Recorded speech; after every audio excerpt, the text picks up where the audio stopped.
제가 여러분하고 설교 시간이나 뭐 때 여러 번 말씀을 한번 드린 거긴 하지만요. 보통 교회에서 성도님들한테 이런 말씀을 드린 거 하고 나면 보통 그 이야기를, 그 설교를 주로 그 주일, 들은 주일 그날 보통 다 잊어버린다 그래요. 그러니까 목회자들은 최소한 그 일주일은 기억할 것이다 생각하지만 사실은 그 문을 나가서 설교를 들은 그날 그 내용을 대부분은 다 잊어버린다 그럽니다. 그러니까 당연히 뭐 하루도 잘 기억을 못 하는데 일주일 전에 그 설교를 뭐 이렇게 잘 기억을 하겠습니까? 제가 왜 이 말씀을 드리냐면요.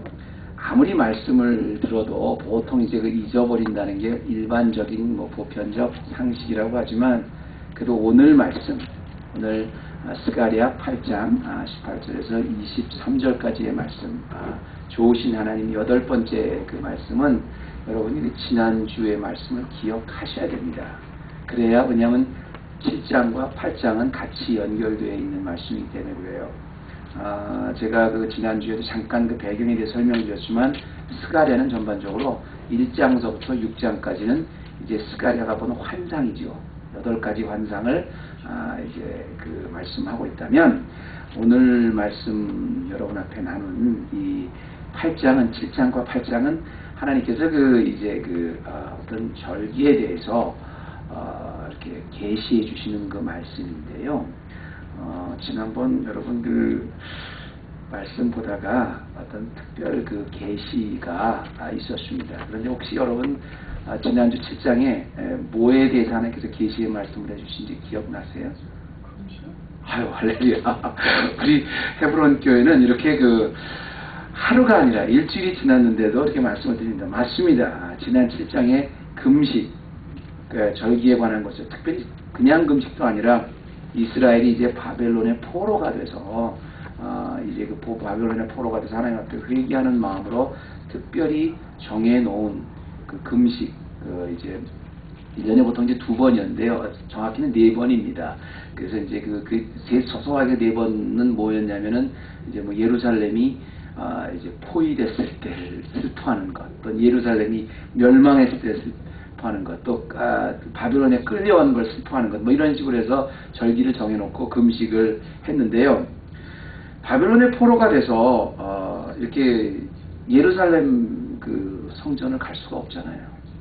하나님께서 이스라엘 백성에게만 예배할 수 있고 하나님께 제사할 수 있는 특권을 주신 아주 특별한 장소인 예루살렘을 빼앗겼습니다. 그러니까 바벨론의 포로에 가서 그 70년 동안 하나님의 백성으로서 할 수 있는 게 뭐겠어요? 자기들이 회개하고 하나님 정말 잘못했습니다. 그리고 특별히 절기를 만들어 놓고 전 민족적인 금식을 했지요. 그러니까 이 특별 금식은 나름대로 가장 바벨론의 포로였을 때 이스라엘 백성들이 신앙적으로 가장 하나님 앞에 드리는 경건한 모습, 자기네들이 보여줄 수 있는 가장 경건의 하나의 그 심볼이었었죠. 그래서 70년 동안 쭉 그걸 이어왔는데 문제는 이제 다시 돌아왔다 이겁니다. 다시 바벨론의 포로에서 그 원통함, 하나님의 말을 안 들어서 자기네가 바벨론의 포로가 됐을 때 그 원통함을 잊지 않기 위해서 4번의 금식의 절기를 만들어 놓고 하나님 앞에 민족적으로 금식을 하다가 이제 바벨론의 포로가 해방이 됐어요. 하나님께서 다시 예루살렘으로 돌아오게 하셨는데 돌아오고 난 지금도 우리가 바벨론에서 그 원통한 마음으로 정해놨더니 금식을 계속 해야 됩니까? 말아야 됩니까?를 물어본 게 지난주에 말씀이었었죠. 그죠? 기억나시죠? 그래서 지난주에 하나님 물어보니까 하나님께서는 금식을 해라 말아라 그게 아니라 하나님께서 그 정말 하나님이 원하시는 것, 너희들이 그렇게 절기를 정해놓고 금식을 원했지만 그게 너희들을 위한 거였냐 나를 위한 거였냐, 하나님 아주 그렇게 그분들의 행위보다는 그분들의 그 금식을 하는 마음에 대해서 말씀하시는 것이 지난번의 말씀인데요. 오늘 그 8장은 지난번에 그 7장과 계속해서 하나님께서 이제 그 금식에 대해서 그 금식의 원칙이 뭔지, 금식보다 그 금식을 하는 그 마음이 어때야 되는지를 말씀해 주셨다면 오늘은 그 금식을 하나님께서 하나님의 방법으로 어떻게 회복시켜 주시는가에 대한 게 오늘의 말씀입니다. 다른 7장과 8장이 다른 게 있다면 하나의 그냥 종교적인 형식으로 그래도 이거라도 해야지 내가 하나님의 백성으로서 조금 덜 미안한 그런 이스라엘의 그 태도의 금식의 의미를 가르쳐 주셨을 뿐 아니라 그런 하나의 관념이 되어버린, 하나의 종교적인 그런 모습이 되어버린 그 행직을 하나님의 방법으로 오늘 보니까 어떻게 변화시켜 주시겠다는 것이 오늘 말씀이거든요. 더 나아가서는 이제 너희들이 예루살렘에 돌아온 바로 이 예루살렘이 이 예루살렘을 통해서 하나님께서 이제 앞으로 예수 그리스도를 보내주시고 새 예루살렘이 어떻게 변화할 것이라는 것을 예언해 주신 말씀입니다. 그런데요, 이렇게 한번 생각해 보세요. 여러분 오늘 말씀을 이렇게 보면서 여러분이 이렇게 한번 말씀을 접근하시면 오늘날 내가 하나님을 믿고 있는 모습에 대해서 하나님에 대해서 내가 신앙이 어느 정도 될 것인가에 대해서 여러분이 참 깨닫는 바가 많을 겁니다. 예를 들어서요, 내가 예를 들어서 하나님 앞에 내가 하나님을 열심히 잘 섬겨야 되겠다. 그 마음 너무너무 좋습니다. 내가 좋은 크리스찬이 되겠다. 좋습니다. 그래서 내가 이렇게 하는 것이 내가 잘 섬기고 좋은 크리스천이 되는 것이 어떤 특정한 여러분들만이 갖고 있는 그런 어떤 고정관념이 있을 겁니다. 하나님은 지금 그것이 고정관념이, 종교적인 고정관념이 옳다 그르다를 말씀하시는 게 아니에요. 그럼 내가 갖고 있는 건 내가 이렇게 해야지 하는 고정관념을 할 때 실제적으로 정말 그 마음속에 하나님을 기쁘시게 하기 위해서 내가 그걸 했는가에 대한 정직한 도전을 한번 해보라는 거예요. 오늘 김윤일 집사님이 아주 은혜롭게 기도해 주신 것처럼 내 모습을 하나님께서 돌아보라는 거예요. 그리고 더 나아가서 오늘 8장에 하나님께서 말씀은 뭐냐면 나의 지금까지 믿고 있었던 이 모습을 어떤 식으로 하나님께서 변화시켜 주시겠다고 예언해 주시는 게, 하나님이 원하시는 방법은 무엇인지 그 하나님이 원하시는 방법대로 나의 종교적인 모습을 변화시켜 주시겠다는 게 오늘 말씀의 주제입니다. 과연 이스라엘의 이 위대한 금식의 절기, 이스라엘들이 생각할 때 굉장히 중요한 거라고 생각했던 절기를 하나님은 어떻게 변화시켜 주실까? 첫 번째는 하나님께서 오늘 약속하신 건 뭐냐면 가장 무거운 짐을 가장 큰 기쁨으로 회복시켜 주시겠다는 것입니다. 다시 할까요? 금식이라고 하면 가장 어렵고 무겁고 침통한 절기인데 그 가장 무겁고 어렵고 침통한 절기의 그 내용도 가르쳐 주셨을 뿐 아니라 그 가장 무겁고 어렵고 침통한 절기를 가장 기쁘고 아름답고 가벼운 것으로 회복시켜 주시겠다는 겁니다.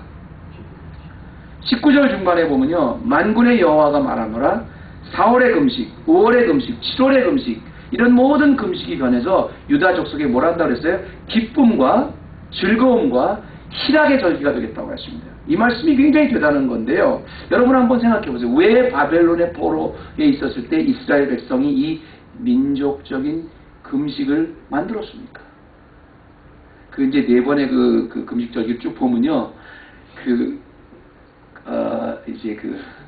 아무 때나 이렇게 달을 만든 게 아니라 예루살렘이 드디어 선지자들의 명령에 따라서 선지자들이 계속되는 경고에 따라서 포위당했을 때 그때 금식을 만들었고요. 바벨론에 가니까 너무 한심한 거예요. 우리가 예루살렘에 살 때 그렇게 하나님의 선지자들을 통해서 너희들이 이렇게 살면 예루살렘이 멸망할 것이다, 바벨론의 포로가 될 것이다, 수없이 많은 예언이 있었는데 그 말을 안 들었어요. 결국은 하나님이 직접 예루살렘을 치셨습니다. 바벨론을 통해서. 그러니 바벨론의 포로가 됐을 때 얼마나 원통했을까요? 그렇게 많이 하나님께서 경고를 해주셨는데 우리가 안 들었으니 우리가 다시는 잊으면 안 되겠다. 우리가 오늘 이렇게 포로로 살고 있는 이게 우리의 잘못 아니냐. 그러니까 금식 절기를 만들었을 때 그 금식 매년마다 70년 동안 그 금식을 참여할 때 그 마음이 어땠겠습니까? 기쁘지는 않았겠죠. 가장 무거운 순간이었겠죠. 참회만 하는 것이 아니라 정말 원통한 순간이었을 거 아닙니까? 머리에 대한 죄를 쓰고 진짜 그야말로 후회와 절망과 용서해달라는 그 원통한 바벨론에 있었을 때 금식을 했을 때는 다른 절기는 몰라도 금식의 절기만큼은 기쁜 절기가 아니라 가장 후회되는 순간이었을 거란 말입니다. 더구나 그 금식을 한다는 것 자체는 밥을 굶는다는 건데요. 그 육체적으로나 마음적으로 얼마나 정말 애통하면서 힘든 순간이었겠습니까? 그런데 오늘 말씀의 제목이 제가 fasting, what a joyful feast 그랬거든요. 금식, 정말 기쁨의 절기, 그냥 금식이라고 하면 최소한 이게 중요한 절기지만 사실은 기쁜 절기는 아니잖아요. 슬픈 절기잖아요. 더더구나 이스라엘 백성들이 만들어낸 이 전통적인 금식은 바벨론의 포로가 된 것을 후회하면서 자책하면서 만들어 놓은 거니 얼마나 마음이 무거웠겠습니까? 그런데 하나님께서는 그 금식, 무거웠던 금식, 이걸 우리가 예루살렘에 다시 돌아온 순간에도 할까요 말까요 라고 말씀하시는데 하나님의 대답은 뭐냐면 가장 너희들이 1년 중 무거운 마음으로 지켰던 이 금식을 가장 기쁨과 가장 즐거움과 가장 희락의 날로 만들어 주시겠다는 겁니다.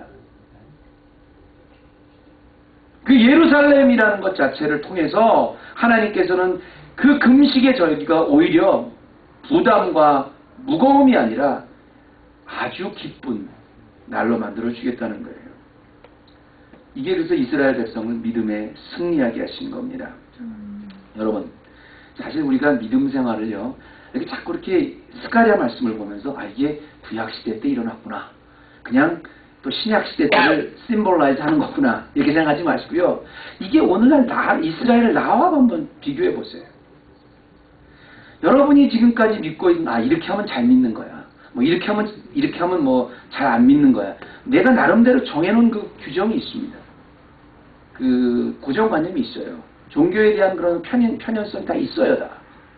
근데 그게 중요한 게 아니라 여러분, 그것 자체를 행할 때 내가 알고 있는 지식 안에서 예수를 잘 믿는다는 그런 그 지식 속에서 정말 내가 누구를 위해서 이걸 했는가에 대한 정직한 고민이 있은다면은 하나님께서 그 모습이 무엇이든지 내가 알고 있는 이렇게 하는 것이 하나님을 잘 섬기는 것이라는 그 모습을 하나님께서는 기쁨의 절기로 바꿔주신다는 사실입니다.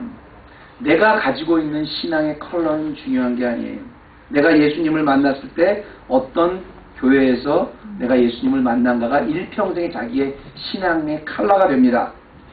중요한 것은 내가 어떤 종교적 습관을 갖고 있던, 내가 하나님을 이렇게 하면 잘 먹지, 내가 선교를 많이 해야지 돼, 기도를 많이 해야 돼, 봉사를 많이 해야 돼, 어떤 모습으로 내가 하나님을 이해하고 있던 간에 정말 그 말 첫째는 하나님께 내가 하나님이 기뻐하시는 것에 관심과 더불어 결국은 그것을 통해서 내가 기쁨이 있냐는 겁니다. 하나님께서는 이스라엘 백성에게 말씀하시는 건 이거예요. 너희들은 무거운 마음으로, 참회하는 마음으로, 심통한 마음으로 금식을 70년 동안 지켰지만 이제 예루살렘에 와서는 내가 너희들의 그 모든 절기를 기쁨과 희락으로 바꿔주겠다는 겁니다. 그래서 우리 믿음에요, 정말 그 최대 승리는 뭐냐면 정말 내 마음속에 지키고 있는 내 모습에 기쁨이, 하나님 주신 기쁨이 있냐는 겁니다. 제가 예화 하나 드릴게요. 요즘에 하도 제 가정의 가치가 파괴되는 세대에 사니까 제가 이런 말씀을 가끔 잘 하는데요. 제가 그 북가주에 있을 때 어떤 그 흑인 교회 목사님들이 모이는 아주 좀 제법 규모 있는 그 모임에 제가 초대를 받았어요. 근데 제가 잘나서가 아니라 그 중에서 유일하게 제가 이제 저와 제 집사람이 에이시안이었었어요. 그 동양 사람 그 패스터 부부가 오니까, 그래도 동양 사람 패스터 부부가 왔다고 해서 처음으로 나왔을 뿐 아니라 동양 사람이 그 모임에 나오게 되니까 그래도 좀 신기하잖아요. 그러니까 그래서 헤드 테이블에 앉으라고 그러더라고요. 그래서 감히 영광스럽게 그 흑인 목사님들 모이는 데서 제가 그 헤드 테이블에 앉아서 또 스피치도 잠깐 하라 그러더라고요. 그래서 짧은 그 스피치도 가정의 그에 대한 걸 좀 했어요, 제가. 그때 보면 연방 그 하원 의원도 뭐 나오고 정치인도 있고 뭐 그런 모임이었었어요. 그래서 제가 영광스럽게도 스피치 하는데 뭐 꼭 흑인 교회 목사님들뿐 아니라 어느 교회 목사님이나 어떤 이슈가 나오면 더 이렇게 서로 반대하는 사람도 있고 뭐 이렇게 또 찬성하는 사람도 있고 막 의견이 나뉘잖아요. 제가 거기서 한 가지 느꼈는 게 뭐냐면, 다른 이슈에 대해서는 다 이렇게 막 의견이 나누고 그랬는데 제가 그 헤드 테이블에 앉아서 이렇게 보니까 하나님이 태초에 천지를 창조하시고 남자와 여자를 만드시고 하나님이 가정이라는 아주 순수한 가정이라는 것을 우리 인간 인류 최초의 사회를 만들어 주셨다는 그 논리, 그 전제에 대해서는 어느 누구도 반대를 하는 게 아니에요. 어느 누구도 다른 의견을 하지 않았어요. 그러면서 거기는 어떤 목사님이 그런 말씀을 하시더라고요. 이제 나가 변해서 이제 막 결혼의 정의를 바꾸고 뭐 국가적으로 뭐 이런 어떤 남자와 남자도 뭐 한 그 부부를 인정하고 뭐 이런 게 법적으로 바뀌는데 어떤 목사님 그러신다. 벌떡 일어나서 만약에 이게 진짜 다 법이 통과돼서 전 나라가 전 컬처가 하나님이 주신 근본 창조 질서의 결혼관까지 바뀌어서 내가 그건 그렇지 않습니다 반대했는데 그것 때문에 내가 불이익을 받는다면 아니 내가 하나님의 정해주신 이 창조의 질서의 원래의 그 전통 결혼관 때문에 내가 감옥을 가야 되는 일이 있다면 그걸 주장하다 감옥을 가야 된다면 나는 기쁨으로 가겠다는 거예요. 거기에 나는 전혀 하지 않는다 그러면서 거기에 또 어떤 한 목사님이 계셨는데 제 옆 테이블에 앉았던 그 목사님인데 그분도 나 이것저것 물어보시면서 내가 딸이 넷이되니까 자기도 딸이 5이래요. 그러니까 얼마나 딸 5대 저는 또 목사님들 중에서 저보다 딸 많으신 분 처음 만나봤거든요. 그때 얼마나 좋겠어요. 근데 그분이 흑인 목사님이 그러더라고요. 그렇게 말씀하시더라고요. 아니 감옥을 가는데 이렇게 기쁨으로 이렇게 가겠다고 막 그렇게 말씀하시고 제가 굉장히 참 든든합니다. 그분이 그러더라고요. 아니 목사님 그게 무슨 논의할 대상입니까? 아니 그게 무슨 여기에 테이블에 올려놓을 그게 이게 옳으냐 그러냐를 맞힐 겁니까? 태초에 하나님이 천지를 창조하시느니라 그리고 우리를 창조해 주셔서 남자와 여자를 창조해 주셨던 그게 무슨 우리가 서로 이렇게 디베이트를 해야 될 그런 문제입니까? 우리 인간의 가장 기본인데요. 당연히 만약에 이것 때문에 핍박을 받는다 우리 기쁨으로 할 수 있죠. 그래서 내가 얼마나 그래서 은혜를 받았는지 몰라요. 여러분 그래요. 우리가 주의 일 하다가 어떤 모습에서 어떤 식으로 하나님께서 나에게 쓰여진 그 모습이다 했습니다. 어떤 분들은 이렇게 또 이렇게 통역으로, 또 어떤 분들은 또 음악으로, 어떤 분들은 이렇게 또 이렇게 이런 봉사로, 또 어떤 분들은 이 뒤에서 법률적인 거로, 하여튼 모든 하나하나 하나님께서 우리에게 맡기신 사명이 있습니다. 중요한 것은 2가지를 기억하십시다. 내가 정말 하나님을 위해서 하신 건가? 나에게 주신 거기 때문에 하나님을 위해서 기쁘게 쓰였는가? 2번째는 그 봉사를 통해서, 그 섬김을 통해서 오늘 오늘 말씀처럼 정말 나에게 하나님이 해보신 기쁨이 있는가? 아니면 짐인가? 무거움인가? 억지로인가? 저는 우리 헤브론 교회 모든 성도님들 선교를 하든 봉사를 하든 어떤 주신 주 안에 있는 기쁨이 항상 회복되는 우리 헤브론 교회가 됐으면 좋겠습니다. 2번째입니다. 이렇게 특별하지만 아주 단순한 금식이라는 절기를 통해서 하나님께서 또 이 회복시켜 주시겠다고 말씀하신 2번째가 있는데요. 이 금식 절기를 통해서 보면 바로 그 금식 절기를 통해서 영적인 충만함을 공급받게 해주시겠다고 했습니다.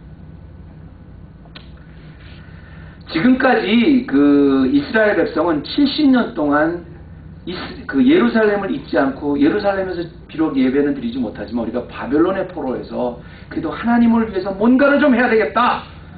그래서 절기를 정해놓고 계속 금식을 했어요. 그것이 어떤 자기들의 그 종교적인 위안감을 얻기 위해서 했는지도 몰라요. 어떻게 보면 이걸 통해서 잊어버리지 않았는지는 몰라요. 단지 형식적으로 했는지도 몰라요.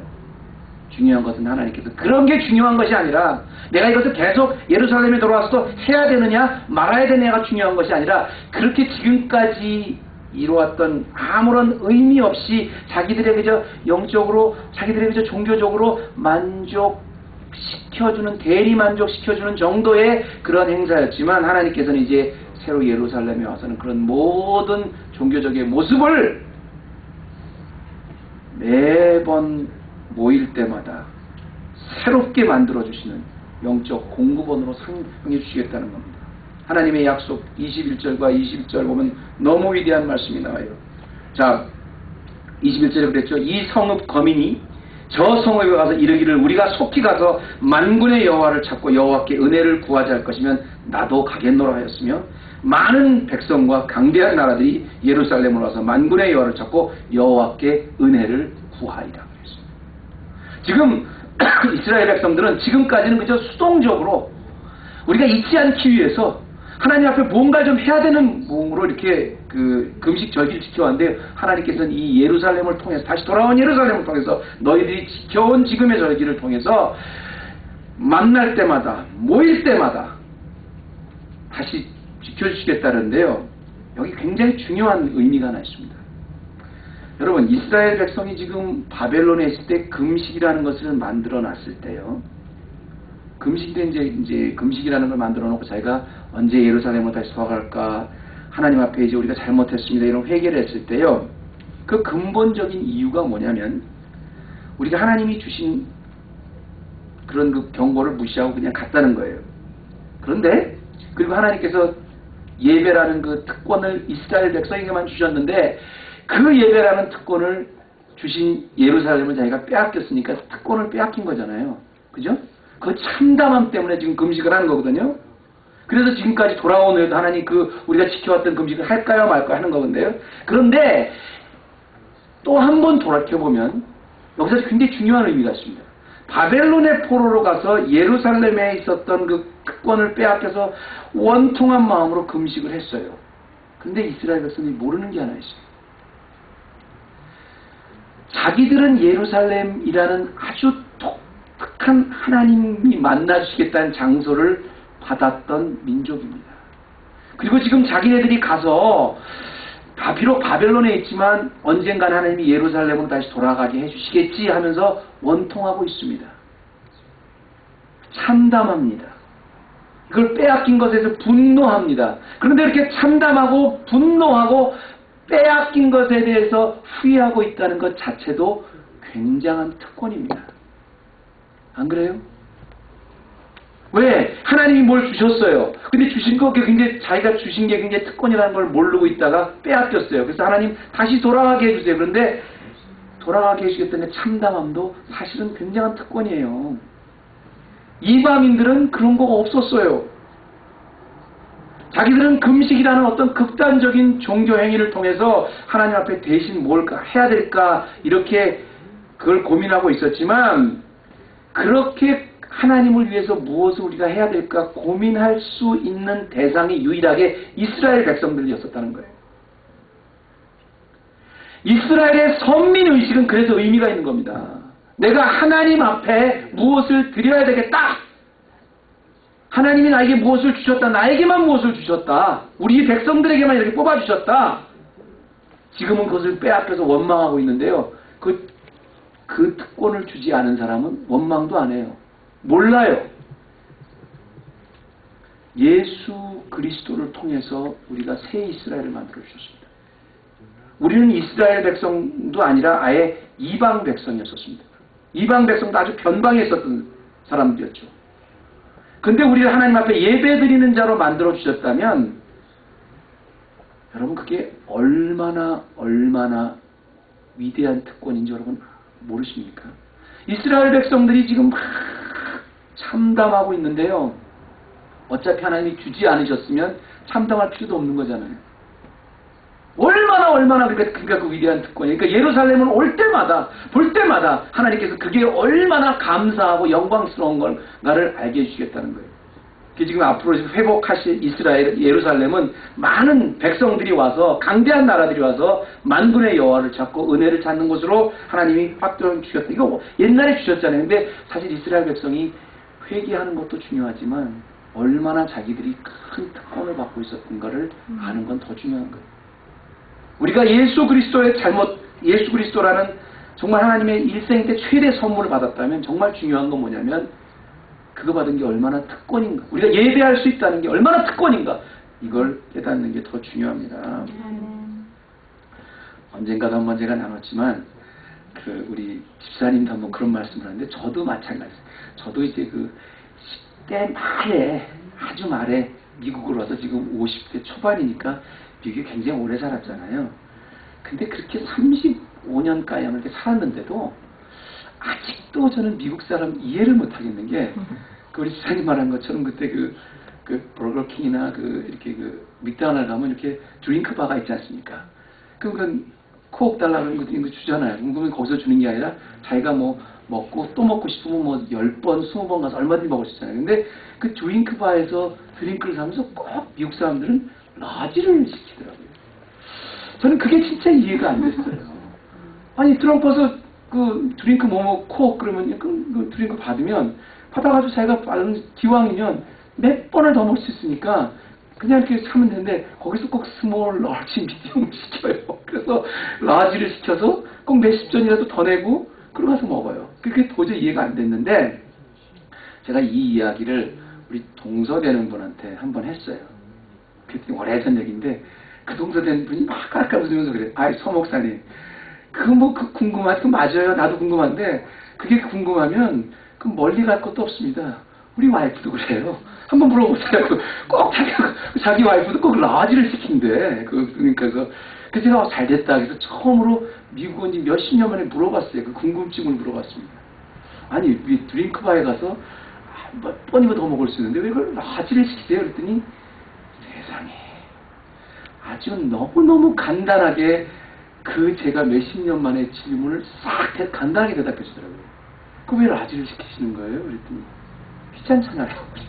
귀찮잖아요. 그게 다야. 그럼 뭐 얼마든지 먹을 수 있지만 큰 라지를 시켜놓으면 자기가 움직이지 않았을 텐데 나름대로 이해가 있더라고요. 그래서 뭐 자기가 차라리 몇십 잔 더 내고 그냥 이렇게 한 번 시켜놓고 왔다 갔다 하지 않고 계속 먹겠다는 거예요. 좋아요. 제가 그거 뭐라 그러는 게 아닙니다. 근데 여러분, 사람은 그런 것 통해서 배우는 게 있어요. 식당에 가서는 드링크 가서 라지를 시키든 스몰을 시키든 그건 전혀 문제가 되지 않아요. 그러나 우리 영혼은 말입니다. 하나님이 주신 특권, 하나님이 나에게 예배하라고 주신 곳, 하나님께서 나에게 봉사하라고 주신 것, 하나님께서 나에게 영적인 공급을 바라고 주신 그 특별을 가면 갈수록, 두드리면 두드릴수록 영적인 은혜가 공급되는 거예요. 우리가 교회 나와서 주일날 예배를 드린다. 이게 그냥 단지 한 번 그냥 예배 드렸으니까 뭐 그냥 왔다 갔다 얼마든지 할 수 있는 거 보고 그럴 때 큰 통에다가 하나님 많이 주세요. 한 1년치 은혜 주세요. 그리고 끝나는 게 아닙니다. 귀찮습니다. 그게 끝나는 거 아니에요. 꼭 교회 나가야 돼? 아니요, 그렇지 않아요. 우리 뭐 꼭 교회 나가지만 하나님 기뻐하십니까? 우리 건방지 그딴 얘기 하지 마십시오. 교회란 예수 그리스도께서 예수의 지체들 하나하나가 모인 공동체예요. 여기서 만날 때마다 서로 위로하고 만날 때마다 하나님의 은혜를 구하고 만날 때마다 우리가 정말 누군가 형편없는 한 노예민족을 끌어내셔서 선민이 되게 하셨지만 우리는 그 노예민족조차도 못된 하나님께서 전혀 몰랐던 민족인데 그리스도로 나를 하나님의 백성으로 만났다는 것. 이거 우리 주일날마다 예배 드릴 때마다 확인할 수 있는 거예요. 우리는 가만히 앉아있어서 계속 공급받기 위해서 모이기를 힘쓰라는 말이 너무 가볍게 여겨요. 은혜를 받는 거는요, 여러분, 그냥 큰 라지 컵에다가 하나 들어놓고 1년치, 2년치 앉아서 먹는 게 아닙니다. 하나님께서 주신 예배당, 하나님께서 허락하신 교회, 하나님께서 허락하신 이 공동체 안에서 하나님 앞에 예배드리는 이 열심이요, 모아서 모일 때마다 우리는 은혜를 공급받는 겁니다. 마지막은 하나님께서 절기 금식을 할까 말까요? 이런 물음에 지난주에 어떤 것이 정말 하나님을 기쁘시게 한 거냐고 했다면 오늘 또 한번 하나님께서 그 금식을 어떤 모습으로 회복시켜 주는가 있는데요. 맨 마지막으로는 이 예루살렘을 통해서 하나님께서 회복시켜 주신 금식의 모습은 그 사람의 기쁨과 영적 에너지의 충만을 넘어서, 다시 합니다. 그 사람의 기쁨과 영적 에너지의 충만함을 넘어서 또 다른 사람을 회복시켜 주시는 금식으로, 또 다른 사람에게 영적인 에너지를 공급해 주시는 그런 모범으로 세워주신다는 겁니다. 이게 하나님께서 금식을 회복해 주시는 모습이에요.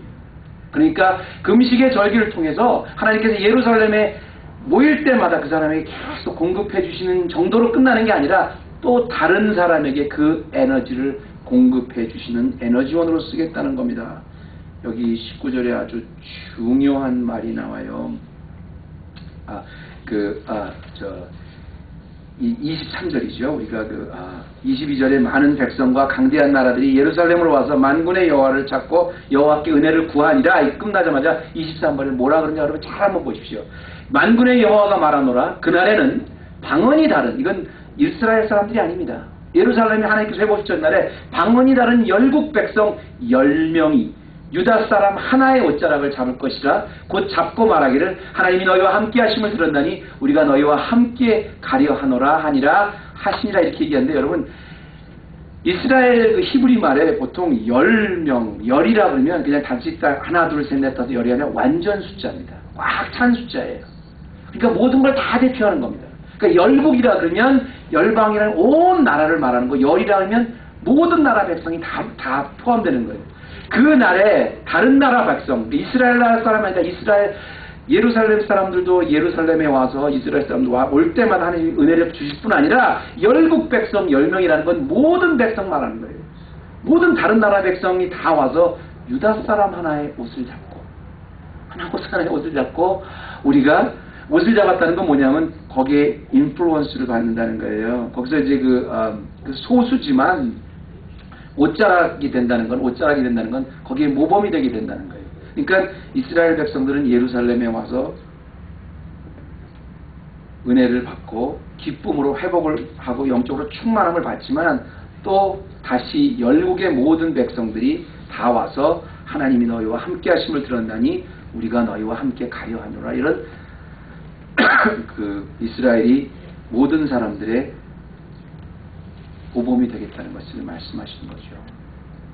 사실 이스라엘 백성은요, 정말 보잘것없는 그 노예민족이었어요. 그 노예민족을 하나님 뽑으셔서 모든 세계의 주인공이 되셨어요. 예루살렘을 중심으로 만드셨어요. 그리고 모든 사람들이 다 와서 하나님 앞에 이스라엘 사람들의 옷장을 만들게 하셨습니다. 그런데요, 우리들은 이스라엘에 비하면 그나마 열국의 노예 백성도 못 됐어요. 그 열국 중에서도 강대국도 아니었어요. 이방인 중에서도 기억 못하는 사람들이었었어요. 그런데 그 사람들을 하나님께서 뽑으셔서 하나님의 자녀가 되게 하셨다. 이 말은 여러분, 감히 하나님 앞에 나와서 우리가 기쁨과 희락으로 하나님 앞에 예배드릴 뿐 아니라 우리가 날마다 예수 그리스도의 전에 나와서 우리가 우리 영적으로 공급을 받는 뿐 아니라 또 모든 사람들이, 주위에 있는 많은 사람들이 와서 우리의 옷자락을 잡게 하신다. 그 뭐 때문에 가능하냐면 예수 그리스도의 십자가 때문에 이게 가능하게 된 거예요. 모든 열방을 예수께 인도하는 모범이 되게 하신다는 거예요. 여러분, 우리가 정말 우리의 옷자락을 모든 사람이 와서 잡을 만한 그런 존재가 됩니까? 우리가 냉정하게 모든 사람들의 다 모범이 돼 하나님 앞에 인도하는 그런 모범이 됩니까? 유일하게 우리 가정에서 내가 예수를 믿는 사람이다 그러면 나 때문에 우리 가정이 모든 가정이 나의 옷을 잡게 되는 걸로 사람을 세워주신 거예요. 내가 우리 동네에서 나만, 내 친척 중에서 나만, 내 친구들 중에서 나만 예수 믿는 사람이다 그러면 모든 사람을 통해서 그 사람이 어떤 민족이든 어떤 학식을 가졌든 어떤 종족이든 나의 옷을 잡게 하나님이 만들어주신 거예요. 가끔 저와 가정의 얘기를 해서 정말로 죄송합니다. 근데 제 표를 제가 말씀을 마치면서 제가 가정의 예를 하나 드리는데, 그래도 예화를 할 때 보면요, 그래도 우리 가정 얘기하는 게 제일 나아요. 나중에 말이 나도 목사님 또 다른 사람도 나한테 뭐 들으라고 하는 게 아니라 우리 가정 얘기는 다른 직접 말을 할 데가 없으니까. 벌써 10월이 됐지 않습니까? 10월이 되면 여러분 무슨 생각나요?